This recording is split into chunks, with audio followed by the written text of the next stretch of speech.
should do something. People will say, Chief, maybe we should. So he was really a very courageous leader who sometimes, even though he's a rich man, rich men are supposed to be more restrained in action, but he was really very committed, and we cherish his memory all the time. I think democracy is failing in Nigeria, but we should understand how it's failing. All over the world, democracy has challenges, and they differ. So in the US, some people the literature talk about failure, obvious one, military coup. So when military intervene, democracy has failed, obvious. But there's also a failure of democracy where when people elected through democracy now use the form of democracy to undermine democracy, which is a more sophisticated form of democracy failure. Some will argue, some American scholars can argue that perhaps what's happening in the US is a form of democracy failure where people who came through democracy use democracy to undermine democracy. There's also democracy failure where democracy is no longer returning value to development. So you have a form of democracy, but the Human Development Index is red, growth is stagnated, misery, insecurity. That looks like Nigeria, okay? So even though you have a formal democracy, but the people are not excited about democracy. And that's the danger we have, that whereas the political elite are working hard, but the people seem not to have no longer enthusiastic about democracy because they are not receiving value in economic, social sense. Insecurity. So even if they are poor, but at least they should have some stability. Now, think about the stories coming everywhere. In Enugu yesterday, there was a story of a ritual, this herbalist, whatever. Now, if the children of the poor, not just that they are out of school, but they could actually be predated and killed for ritual killing because there's no effective law enforcement or protection. That is a double tragedy, and that further, reduces commitment to democracy. We've had consistent 10% decline in voter turnout, on average, every year. So if you look at 2018, when we had like 30-something% participation, in the last election, with all the obedient movement and all the excitement, we increased from 68 million to 93 million registered voters, but declined from 41 to 27%. So if we continue in that way, we might get to next election 15%. The voter registration goes high. That's the irony. People register to vote more. When younger people get to 18 years, they enroll, but they don't vote. So Nigerian democracy failure has two forms I want to focus on. The first form is that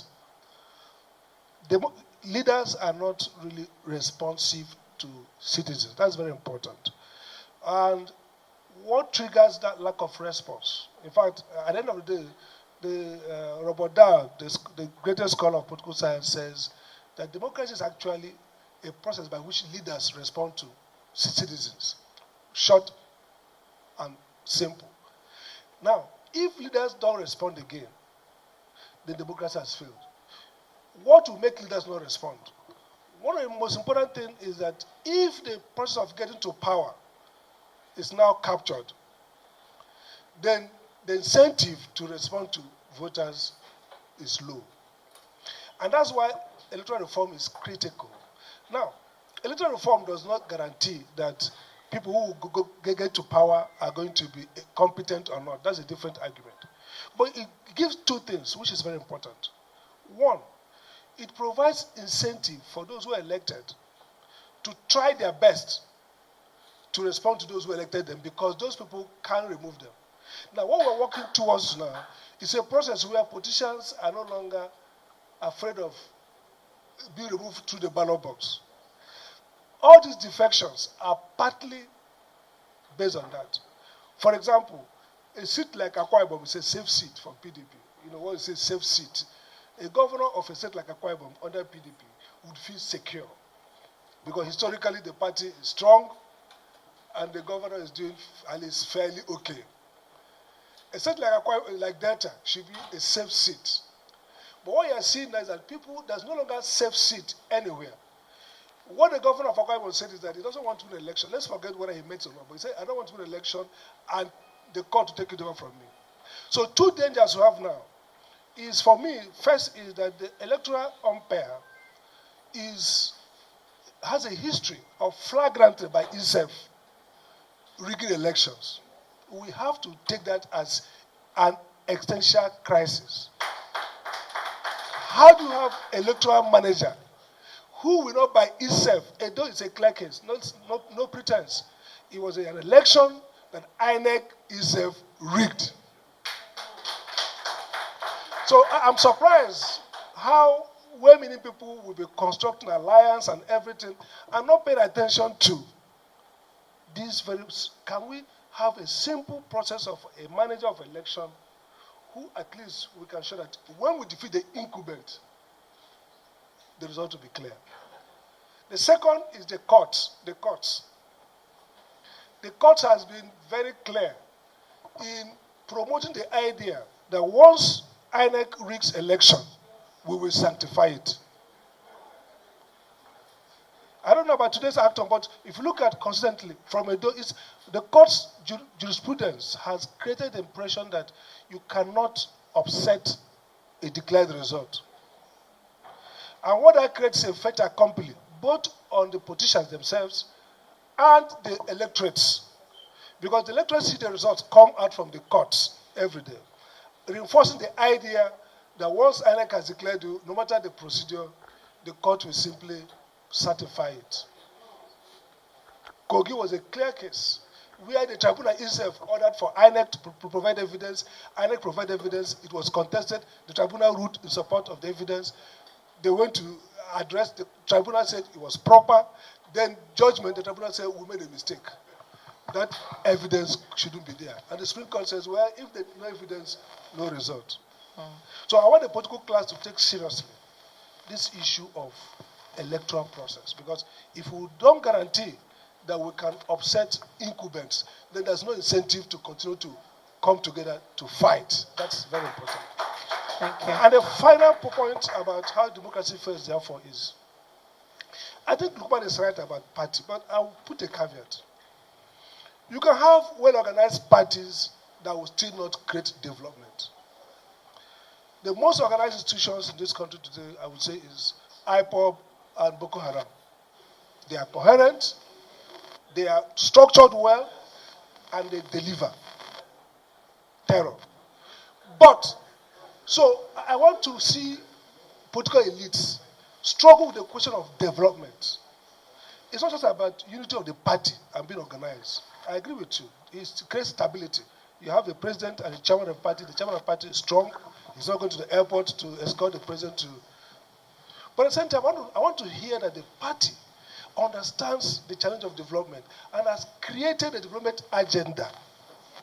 There are issues in this country we have not resolved. I want the list to resolve. First, the issue of nationality. There's still a crisis of who we are as a people. And a political party that wants to change the country must have a clarity as to how it wants to see the Nigerian citizen. That's number one. Religion and state, we still have several issues we've not made effort. So I want to say that whereas democracy is failing, what is failing most is statesmanship, the capacity of Nigerian elites to deliberate and craft consensus on development and use it to mobilize the people. Things are bad. In fact, I'm surprised if an incumbent this government wins election, because all over the world, even if you are doing well, after 2 cycles of election, one tragedy or other will make you lose election. So whenever you see a country where a party wins successive 2, 3, 4 elections, it tells a story that the electoral system is wrong. Because even if you are doing well, the people will find a reason for an alternative. Because if there's a crisis, terror, attack, poverty, failure of economy, is the incumbent who ought to go. If the incumbent wins, the electoral system is rigged. All right.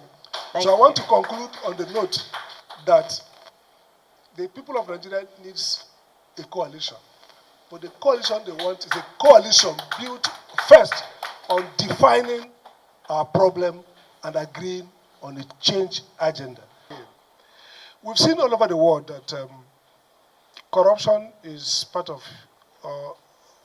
human nature, in the sense that democracies are struggling with corruption. But the difference is this: the difference between corruption and impunity, and corruption and a captured state. The theories of corruption would say that there was no corruption when we didn't have difference between private and public. Meaning, if there's no distinction between private and public, there will be no corruption.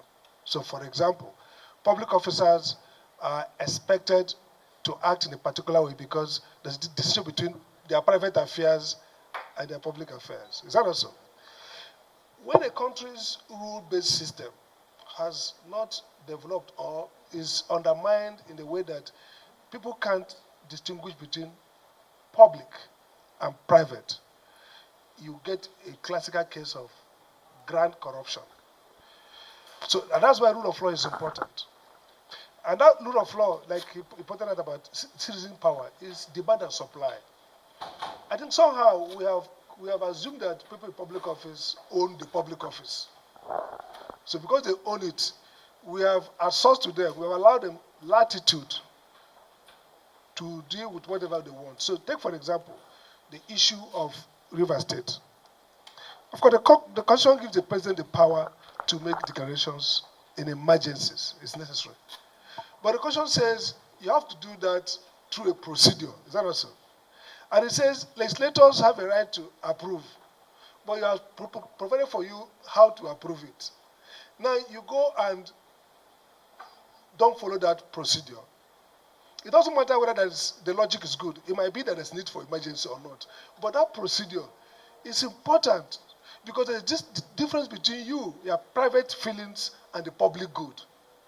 If you don't follow that, that's corruption. So I think that the first thing about Nigerian corruption is that there's a sense in which, when I was in public office actually, I saw that, for example, the computer in the office is your own computer. Is that also? Where you go, you carry it. But it's not your computer, it's a government computer. The even staff belongs to you. You can decide to do with them whatever you like. I think we must see ourselves as operating at a very primitive level of accountability. And it's cultural, not in a religious sense. Cultural, I mean, the norm which we ascribe seems to support this idea of owning the state. So I don't like to talk about corruption because it's not about who stole 5 naira. It proceeds from the concept of how should we relate to the state? How should I relate to a public office? Let me complicate this for you. A legislator goes to be a senator, and he doesn't know that his job is to interrogate, discuss, debate, review. So if it's an insult to review a president's communication, why should we say we should give him this? Why should we reject it? So it's a functionality. Professor Ali Mazuru told us this in MIT in those days. He says, a wristwatch is to tell time, okay? Now, if an African wears a wristwatch and is asking somebody for time, it means that he doesn't understand the function. I think our problem is that we are not understanding the function in roles we occupy. You have Auditor General of the Federation, he has a job to do. Accountant General has a job to do. You have EFCC, you have ICPC. So, I don't want to start academic, that's what they call hyphosomnic mimicry. You know, scholars say when you set up institutions to mimic something, but you don't even, the underlying reason, you don't even believe in it. So why have ICPC? Why have EFCC? Why set up auditors if you don't even believe in auditing? There was a Nigerian Auditor General who released under Obasanjo then, who released a report, Advance, and they kicked him out. So this is the conclusion. The idea of corruption in Nigeria is perverse because the Nigerian state is a state that is captured, not by one person, by elite, and they continue to struggle over how to share that capture. So even as we're sitting here now, we have captured the Nigerian state. We are looking to capture it and share it. And I want to be very straightforward and final note on this. Today, you're talking about election. Today, we had a press conference between Abuja School and NLC and TUC. And the idea was telling them that until you make electoral reform, an industrial crisis, labor union, and a street fight, it will not work. You have to create a popular movement. You don't just sit in NGO. That's my fight with them. I was telling him then, with NGO. I said, INEC would disappoint us. Because the incentive structure does not permit them. We have to make electoral reform a matter of NLC will go on national strike. TUC will go on strike. The parties, IPAC was there. All of them should be part of a national movement for electoral reform. The problem with Nigeria is that we have a low energy politics. Low energy, elitist. When in a room, we have meeting. The streets, you need to bring high energy politics, where the people themselves are part of the struggle for electoral reform, for anti-corruption, or for anything. Without that way, it will not work. Low energy means they can sidestep it. If you do conspiracy, they do conspiracy. If you hold meeting and attract 3 people, they do their own and vote 3 people. But if you make it a popular movement, where the Nigerian people themselves, the labor union, NLC, TUC are part of it, we might succeed.